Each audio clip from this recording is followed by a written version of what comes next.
အားလုံးပဲမင်္ဂလာပါကျွန်တော်ဒီနေ့ပြောပြပေးတော့မယ့်အကြောင်းအရာတော့ candlestick 3သုံးကိုကြည့်မှကျွန်တော်ဒါဈေးအသက်ကြောက်ကိုခံမှန်းသုံးသက်တဲ့အပိုင်းလို့ကျွန်တော်ပြောပြပေးတော့မှာပေါ့နော်အဲ့ဒါဆိုပထမဆုံးကျွန်တော်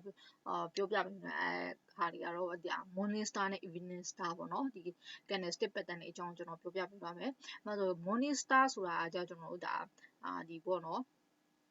ဈေးကကျွန်တော်တို့ morning star ကကျွန်တော်တို့ဈေးအတက်ကိုကျွန်တော်တို့ဒါပြပေးတဲ့ candlestick အမျိုးအစားဖြစ်တယ်ကျွန်တော်တို့ evening star ကျတော့ကျွန်တော်တို့ဒါဈေးအကြောက်ကိုပြပေးတဲ့ candlestick pattern လေးဖြစ်တယ်ပေါ့နော်အဲ့ဟာလေးကိုတော့ကျွန်တော်တို့ဒါမှတ်ထားဖို့လိုပဲပေါ့နော်ဒီမှာဆိုရင် morning star morning star ဆိုလို့ရှိရင်ကျွန်တော်တို့ဒီမှာဆို candlestick 3သုံးပေါ့နော်သူကဈေးအတက်ကိုပြပေးတဲ့ candlestick ဖြစ်တယ်ပေါ့ဥပမာဒီမှာဆိုလို့ရှိရင်လည်းဒါကျွန်တော် morning star ဒီ pattern လေးပဲဒီ candlestick 3သုံးလေးပဲကြည့်မှာပေါ့နော်ဒီ candle ရဲ့ဒီ candle ဒီ candle ပေါ့နော်ဒီ3သုံးလေးကြည့်မှာပေါ့နော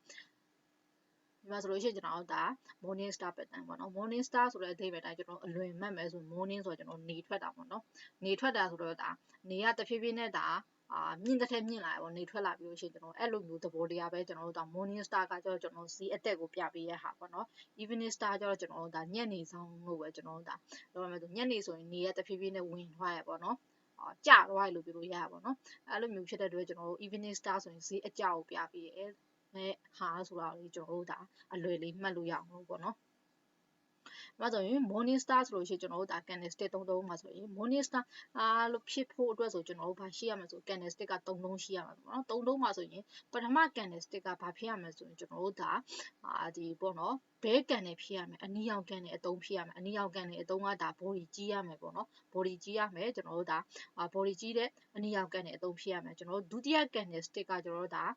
ဒီ body သေးရမယ်body သေးရမယ်ပေါ့နော် body သေးသေးလေးပဲဖြစ်ရမယ်ဒါတခါကျရင်လည်းဒူကြီးလည်းဖြစ်နိုင်တယ်ပေါ့နော်ဒူကြီးပုံစံမျိုးလည်းရှိနိုင်တယ်ဒါမှမဟုတ်လည်း body သေးရမျိုးလည်းဖြစ်နိုင်တယ်ဒါဒုတိယ candlestick ကကျွန်တော်တို့ဒါအနီရောင် candlestick လည်းဖြစ်နိုင်တယ်ကျွန်တော်အစိမ်းရောင် candlestick လည်းဖြစ်နိုင်တယ်ကိစ္စမရှိဘူးတော့နော်ရှိဘူးဒါပေမဲ့ပထမ candlestick မှာတော့ကျွန်တော်တို့ဒါဘာဖြစ်ရမလဲဆိုအနီရောင် candlestick ဘဲကန်နေပဲဖြစ်ရမယ်အဲ့လိုရှင်တတိယ candlestick ကဘာပဲဖြစ်ရမလဲဆိုကျွန်တော်တို့ဒ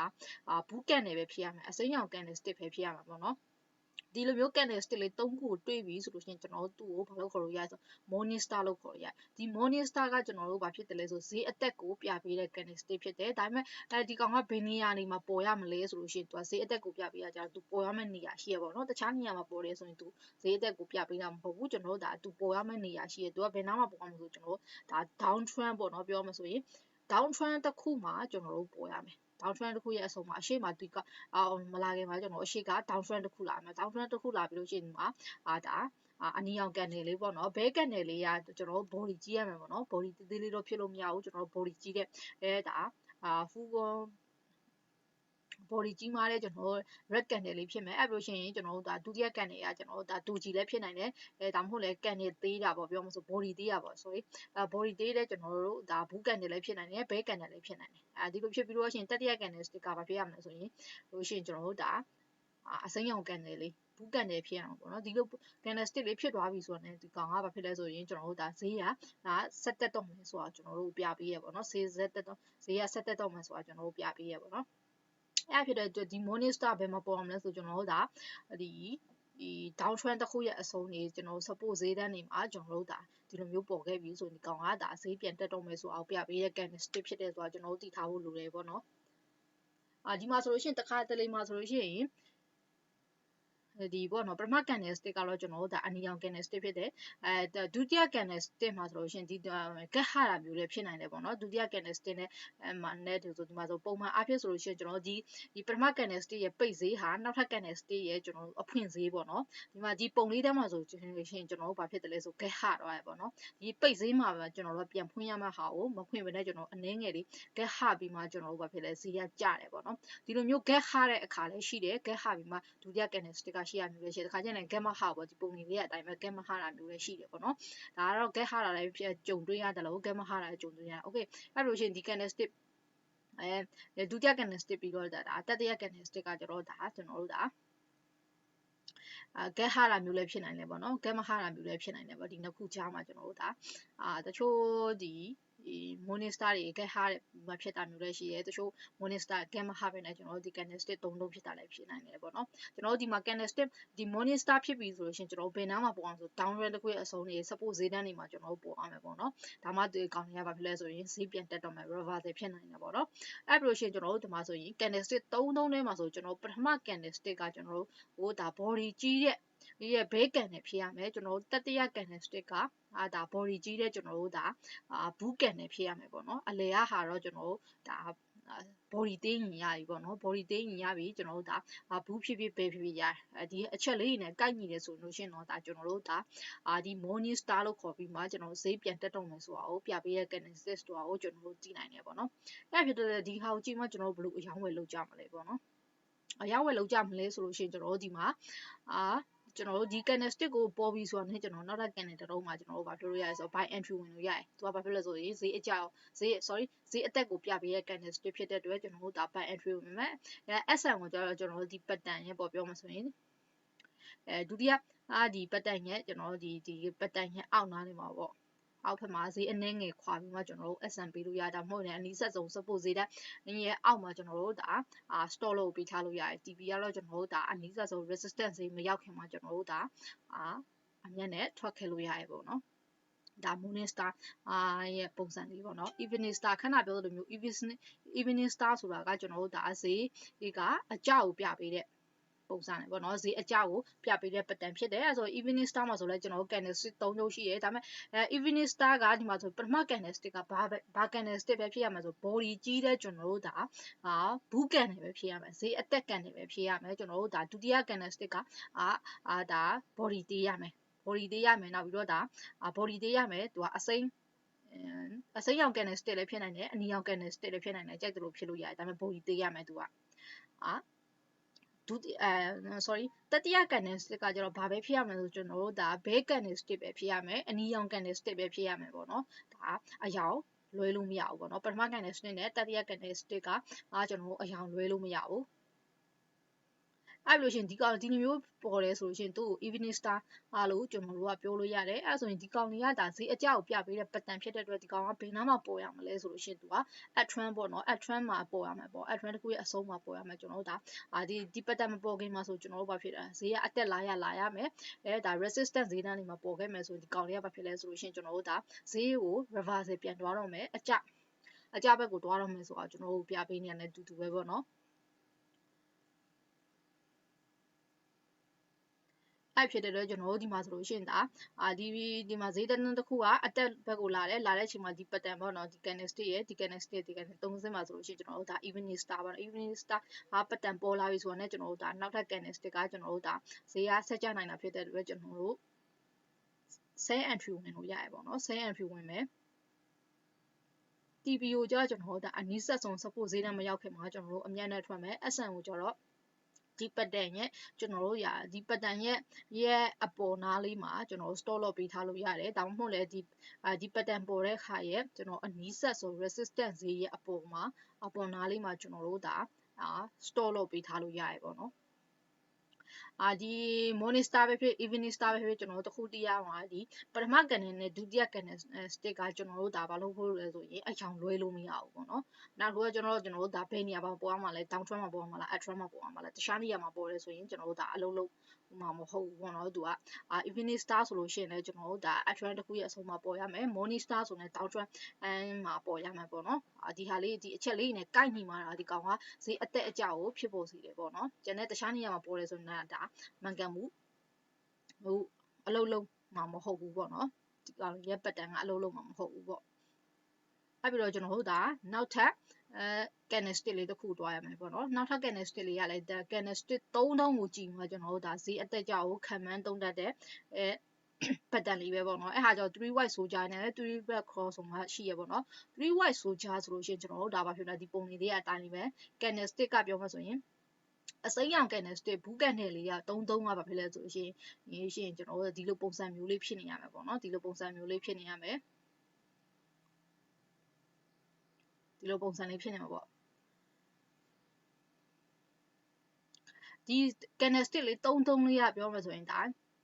candlestick 3 စလုံးကသူ့ဟာဘာဖြစ်ရမလဲဆိုဒီ candlestick 3 စလုံးက3 white ဆိုကြမှာဆိုကျွန်တော်တို့ဒါဘူးကန်နေပဲဖြစ်ရမယ်3 စလုံးကကျွန်တော်တို့ဒါနံပါတ်1အရေးကြီးတဲ့အချက်ကကျွန်တော်ဘူးကန်နေကြီးပဲဖြစ်ရမယ်ဘူးကန်နေကြီးပဲ3 စလုံးဖြစ်ရမယ်အဲ့လိုရှိဒီဘူးကန်နေတွေရဲ့အပိတ်ဈေးတွေကတစ်ဆင့်နဲ့တစ်ဆင့်ဘာဖြစ်လဲတတုံးနဲ့တတုံးဆိုရင်ပို့ပြီးမှမြင့်တဲ့နေရာမှာပဲကျွန်တော်တို့ပိတ်သွားရမယ်တန်းတူပိတ်သွားလို့မရဘူးကျွန်တော်တို့ပိတ်သွားလို့မရဘူးပေါ့နော်ဒါပုံမှဒါမြင့်တဲ့အမြင့်ဈေးတွေမှာပဲကျွန်တော်တို့ဒါပိတ်သွားရမယ်ဒီကန်နေ33ရဲ့ပိတ်ဈေးတွေပေါ့ပိတ်ဈေးတွေကအဲ့လိုမျိုးပိတ်သွားရမယ်အဲ့လိုကျွန်တော်ဒီမှာဆိုရင်3 white soldier လို့ခေါ်ဖို့အတွက်ဆိုရင်ကန်နေ3 စလုံးကဘာဖြစ်ရမလဲဆိုကျွန်တော်တို့ဘူးကန်နေကြီးပဲ3ခုဖြစ်ရမယ်အဲ့ပြီးလို့ရှိရင်ကျွန်တော်တို့ဒီကောင်ကဒီကန်နေဒီပထမကန်နေတုံးရဲ့ကျွန်တော်တို့အပိတ်ဈေးထက်ဒုတိယကန်နေတုံးရဲ့အပိတ်ဈေးကပိုမြင့်တဲ့နေရာမှာပိတ်ရမယ်ဒုတိယကန်နေ stick ရဲ့အပိတ်ဈေးထက်တတိယကန်နေ stick ရဲ့အပိတ်ဈေးကပိုမြင့်တဲ့နေရာမှာပိတ်ရမယ်ဒါကကျွန်တော်နံပါတ်1အချက်ပေါ့နော်နံပါတ်2အချက်ဖြစ်တယ်အဲ့ပြီးလို့ရှိရင်ကျွန်တော်တို့ဒါ body တွေကဒါတေးသေးလေးဖြစ်နေလို့မရဘူး body ကြီးရမှာပေါ့နော်သူက tighten တလောက်တော့ body ကကြီးနေဖို့လိုတယ်ပေါ့ဒါပထမ candlestick ထဲစားလို့ရှိရင်ဒုတိယ candlestick ကပိုကြီးရမယ်ဒုတိယ candlestick ထဲစားလို့ရှိရင်တတိယ candlestick ကပိုကြီးရမှာတကယ်လို့မကြီးနိုင်ဘူးဆိုတော့မှဒီ level လောက်ပေါ့နော်ပထမ candlestick ရဲ့ body level အတိုင်းပဲကျွန်တော်တို့ရှိရမယ်ပေါ့နော်တကယ်လို့ကြီးရင်တော့ပိုကောင်းတာပေါ့တဖြည်းဖြည်း body တွေကပါကြီးသွားရင်ပိုကောင်းတာဒါမှမကြီးနိုင်ဘူးတော့မှကျွန်တော်တို့ဒါ level ညီသူညီးပါပေါ့နော်အဲ့လောက်ရှိနေရမယ်ပေါ့နော်တခါတလေမှာဆိုလို့ရှိရင်အဲ့လိုရှင်ကျွန်တော်တို့ဒီပထမ candlestick ရဲ့ဒီအတွင်းထဲမှာပဲဒီပထမ candlestick ရဲ့အတွင်းထဲမှာပဲကျွန်တော်တို့ဒီဒုတိယ candlestick ရဲ့အဖွင့်ဈေးရမျိုးကရှိတိုင်းတာမျိုးလည်းရှိတယ်တခါတလေကြောက်မှာဆိုလို့ရှိရင်ပေါ့နော်တခါတလေကြောက်မှာဆိုရင်ဒါဒီကောင်ကြောက်တော့ပြောမှာဆို get ဟာပြီးမှာအနည်းငယ်ကြာမှပြန်တက်သွားတဲ့သဘောပေါ့ပြောမှာဆိုရှင်ဒုတိယ candlestick ကပထမ candlestick ရဲ့ဒီ body အတွင်းထဲမှာပဲစိုင်မှဖွင့်ရမျိုးပေါ့နော်ဝင်တာပုံမှန်တိုင်းဆိုလို့ရှိရင်ကျွန်တော်တို့ဒီပထမ candlestick ရဲ့အပိတ်ဈေးမှာကျွန်တော်ဒီအပိတ်ဈေးမှာကျွန်တော်ဒုတိယ candlestick ကပြန်ဖွင့်ရမှာပေါ့နော်ပြန်ဖွင့်ရမယ့်အခါမှာသူကဒါ get ဟာပြီးမှကြာပြီးတော့တောက်လျှောက်ပြန်တက်သွားရပေါ့နော်အဲ့လိုမျိုးဟိုလေတစ်ခါတလေမှာ get ဟာပြီးမှလည်းကျွန်တော်တို့ဒါဒီပထမ candlestick ရဲ့ body အတွင်းထဲကနေစာယူဖွင့်တာမျိုးလည်းရှိတယ်ဒုတိယ candlestick ရဲ့ body အတွင်းထဲကနေပဲတတိယ candlestick ကစဖွင့်တာမျိုးလည်းဖြစ်နိုင်တယ်ပေါ့နော်ဖြစ်နိုင်တယ်ဖြစ်နိုင်တဲ့ခါကျတော့ရှင်လည်းဒီအဖွင့်စ get မဟာပဲနဲ့ကျွန်တော်တန်းစီပြီးမှဒါဘူးကန်နယ်လေးတန်းစီလေးတဖြည်းဖြည်းနဲ့မြင့်တက်သွားတာမျိုးလည်းရှိရပေါ့အဓိကအချက်ကတော့ကျွန်တော်တို့ဒါ get ဟာပြီးမှပဲဒီ body အတွင်းထဲမှာပဲဖွင့်ပြီးဖြစ်စေမဖွင့်ပြီးဖြစ်စေကျွန်တော်တို့အရေးကြီးဆုံးအချက်ကဒါဒီ candlestick 3 ရဲ့ကျွန်တော်တို့အပိတ်ဈေးတွေကတဖြည်းဖြည်းနဲ့ပိုမြင့်တဲ့နေရာမှာပိတ်သွားဖို့လိုတယ်နောက်ပြီးတော့ဒီ candlestick 3 စလုံးဟာကျွန်တော်တို့ဘာလို့ပို့လို့လဲဆိုရင်ဘူးကန်နေပဲဖြစ်ဖို့လိုတယ်ပေါ့နော်ဒီလိုမျိုး pattern တွေတွေ့လာပြီဆိုဒီကောင်ဘာလို့ခေါ်မလဲဆိုကျွန်တော်3 white soldier လို့ခေါ်မယ်ဒီ3 white soldier pattern ကပြောမှဆိုဈေးကိုဆက်တက်တော့မယ်ဆိုတာကိုပြတာပေါ့ပြောမှဆိုဈေးကဆက်တက်နိုင်ခြေရှိရဲပေါ့နော်ဆက်တက်နိုင်ခြေအသက်အားတွေကောင်းလာပြီလို့ဆိုတာကိုပြပေးရဖြစ်တဲ့အတွက်ကျွန်တော်တို့ကဒါဒီ pattern ကဘယ်နှမှာပေါ်ရမလဲဆိုကျွန်တော်တို့ဒါ down trend တစ်ခုတွေပေါ့နော်ပြောမှဆိုdown trend တစ်ခုမှာပေါ်ရမှာပေါ့နော် down trend တစ်ခုရဲ့အဆုံးမှာပေါ်ခဲ့မယ်ဆိုရင်ဒီကောင်ကဒါreversal တွားပြီပေါ့နော်ပြောမှဆိုရင်ဒါဈေးအတက်ဘက်ကိုပြန်တွားပြီဆိုတာမျိုးကျွန်တော်သိရတာဖြစ်တယ်လေဒီ candlestick 3 လေးတွေ့ပြီဆိုတော့ကျွန်တော်တို့ဒါဒီနောက်ထပ် candlestick မှာကျွန်တော်တို့ဘာလုပ်လို့ရလဲဆိုရင် buy entry ဝင်လို့ရမယ်TV ကိုကြတော့ကျွန်တော်အနီးဆက်ဆုံး resistance ဈေးတန်းမရောက်ခင်မှာကျွန်တော်တို့ဒါအမြတ်ပိုင်းမှာထွက်လို့ရတယ် SM ကြတော့ကျွန်တော်တို့ဒီ pattern ကြီးလေးရဲ့အောက်ဘက်မှာကျွန်တော်တို့ဈေးအနည်းငယ်ခွာပြီးမှကျွန်တော်တို့ store lot ထားလို့ရတယ်အဲ့လိုရှင်ကျွန်တော်တို့ဒီအနီးဆက်ဆုံး support ဈေးတန်းရဲ့အောက်မှာလည်းကျွန်တော်တို့ဒါ store လို့ထားလို့ရတယ်ပေါ့နော်ဒါ3 white soldier ရဲ့ pattern မှာကျွန်တော်တို့အယောင်းဝယ်ဘယ်လိုလုပ်ရမလဲဆိုတော့အပိုင်းလေးပြပြပေးရပါတော့နောက်တစ်ခုကကျတော့ကျွန်တော်တို့ဒါပါရှိမလဲဆို3 black cross ပေါ့နော်3 black cross ကကျတော့ကျွန်တော်တို့ဒါဈေးအကြောက်ပြပေးတဲ့ candlestick ဖြစ်တယ်နော်ဒီဈေးအကြောက်ပြပေးတဲ့ candlestick မှာဆိုလို့ရှိရင်လည်းဘာဖြစ်ရမလဲဆို candlestick က3 တုံးရှိမယ်3 တုံးစလုံးကကျွန်တော်တို့ဘာဖြစ်ဖို့လိုသလဲဆိုလို့ရှိရင်ကျွန်တော်တို့ဒီပေါ့အနီရောင် candlestick ပဲဖြစ်ဖို့လိုတယ်အနီရောင် candlestick ကျွန်တော်တို့ bear candle ပဲဖြစ်ရမယ်ကျွန်တော်တို့3 လုံးကဘူးကန်နဲ့ဘူးကန်နဲ့ဖြစ်လိုက်ဘဲကန်နဲ့ဖြစ်လိုက်ဖြစ်လို့မရဘူးကျွန်တော်3 စလုံးကဘဲကန်နဲ့ပဲဖြစ်ရမယ် candlestick 3 စလုံးကပေါ့နော် candlestick 3 လုံးကကျွန်တော်ဘဲကန်နဲ့ဖြစ်ရမယ်